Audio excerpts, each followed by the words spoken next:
حامد فرد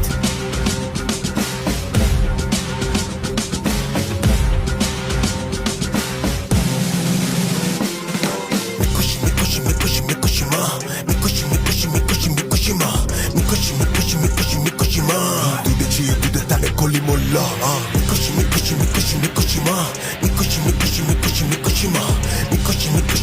میکشی ما دوده چیه دوده تنه آیت الله کل کشور غرق شده بخون حالا یه ملت بهم میگم بخون حالا صدا نال ملا میاد چه خوب حالا ببین کونه سپاهی شک بیخوره تکون حالا میگن حرفای دل ما رو بگو دادا واسه ما بخون و تا انقلاب بمون با ما یالا همه سر و سینه رو به بالا دادا پاشو دونه دونه کوکتلا رو بگو بالا پولا نفت ملته که زیر عباس از اون آغازات میشوریم تا پیر نماز واسه آخرت ما خونشون میشه ثواب که تنه یکی یکی با زوراشون میشه کباب میبینی همشون دارن تو دل و سینه حراس عاقبت سپاهی تو گوره پیش حماس اون موشلی تا جوجه بسیجی میده تقاس تو سر تک تکشون میزنیم تیر خلاص